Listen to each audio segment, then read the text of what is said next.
কোনো ব্যক্তি যদি দৈনিক 1000 বার দরুদ শরীফ পাঠ করে, মাত্র 1000 বার, অনেকের কাছে মনে হচ্ছে যে 1000 বার তো অনেকবার, তাই না? কিন্তু কোনো ব্যক্তি যদি এই আমলটা করতে পারে, আল্লাহ তাআলা, আমি এই আমলটা করার পরে, আমি পরীক্ষিত একটা আমলের কথা বলছি, আমার কোনো একটা সময়ে 2018 সালে একটা বিষয়ে খুব বেশি প্রয়োজন ছিল, এবং এটা এমন একটা সময় প্রয়োজন, ওই সময়ে ওইটা পাওয়ার আর কোনো সম্ভাবনাই নেই। তো একটা আশা ছিল যে আমলটা করতে থাকে ইনশাল্লাহ, দেখি আল্লাহ এর দ্বারা কোনো ফলাফল দেয় কিনা।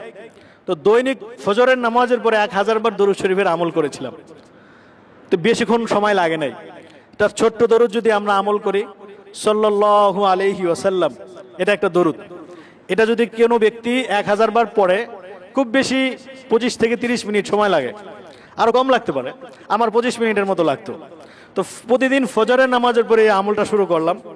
তো শুরু করার পরে আল্লাহর উপর ভরসা করে গেলাম।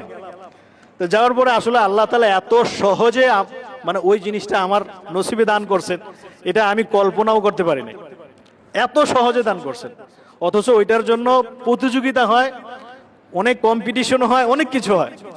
তো পরে শুধু চিন্তা করলাম যে আল্লাহ তাআলা এত সহজে এটাকে দান করলেন, কি আমল হতে পারে? আমার মনের মধ্যে একটা সাক্ষ্য দিল যে প্রতিদিন 1000 বার দরুদ শরীফের এই আমলটা হয়তো আল্লাহ তাআলার কাছে পছন্দ হয়েছে, এটা হয়তো আল্লাহ তাআলা কবুল করেছেন, এবং আমি আমলটা এই জন্যই করতাম। এই জন্য যারা এই আমলটাকে অভ্যাসে পরিণত করবে ইনশাআল্লাহ, একটা টার্গেটকে কেন্দ্র করেন, যে দেখেন আমি একটা আমলের কথা আপনাদেরকে বলি, মৃত্যুর সময় কালিমা নসিব হওয়া অথবা ইমানের হালতে মৃত্যুবরণ করা, এটা বহুত কঠিন একটা বিষয়।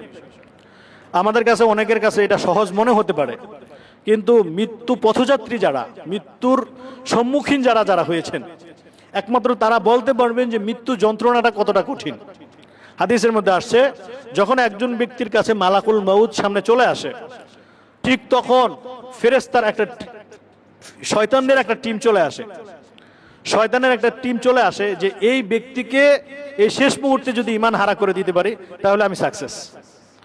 এই জন্য ওই অবস্থায় তাকে বিভিন্ন ভাবে যুক্তি দেয়, বিভিন্ন কথা স্মরণ করিয়ে দেয় যে তুমি এটা বলো বা তুমি এটা বিশ্বাস করো যে আল্লাহ বলতে কিছু নাই।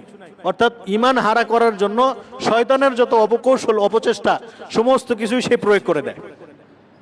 তো এক তো হচ্ছে মৃত্যুর যন্ত্রণা, আর একটা হচ্ছে শয়তানের ওয়াসওয়াসা। এই দুইটার মাঝখানে একজন মুমিনের ঈমান ধরে রাখাটা খুব কঠিন। তো কোনো ব্যক্তি যদি এই আমলকে কেন্দ্র করে যে আল্লাহ আমি দৈনিক 1000 বার দরুদ শরীফের আমল করব, এই নিয়তে যে আল্লাহ তুমি মৃত্যুর সময় আমাকে ঈমানের হালতে মৃত্যু দিও, যদি এই নিয়তে কোনো ব্যক্তি 1000 বার দৈনিক এই দরুদ শরীফের আমলটা করতে পারে, আমি আশাবাদী ইনশাআল্লাহ আল্লাহ তাআলা আমাদের প্রত্যেকের নসিবে ঈমান অবস্থায় মৃত্যু দিবে। এটা খুব বেশি কঠিন কিছু না। দেখেন আমরা যারা 5 ওয়াক্ত নামাজ মসজিদ থেকে, বাসা থেকে মসজিদে এসে আদায় করি, যদি আমি সাল্লাল্লাহু আলাইহি ওয়াসাল্লাম এই দরুদটা যদি পড়ি বাসা থেকে মসজিদ পর্যন্ত, মসজিদ থেকে বাসা পর্যন্ত, আমার মনে হয় যে 200 বার পড়া সম্ভব।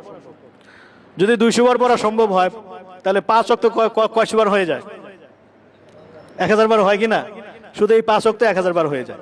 যারা আমরা অফিস আদালত করি, বাসা থেকে অন্তত অফিস পর্যন্ত যেতে কতক্ষণ সময় লাগে? আধা ঘন্টা 1 ঘন্টা তো লাগেই।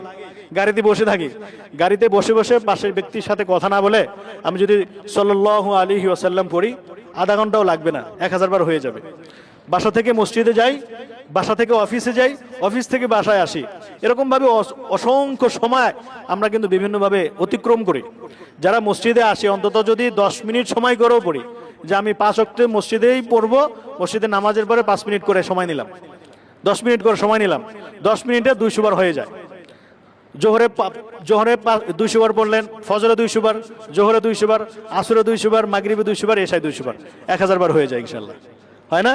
এরকম ভাবে অনেকে বিভিন্ন রকমের রোগে আক্রান্ত, এই আমলটা করে দেখেন ইনশাআল্লাহ, এটা পরীক্ষিত একটা আমলের কথা বলছি।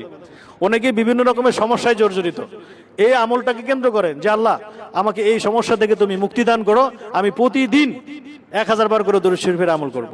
আমলটা করে দেখেন, যদি না হয় তারপর আমার বলবেন যে হুজুর আপনি একটা আমলের কথা বলছেন, এটার কোনো ফল পাইনি।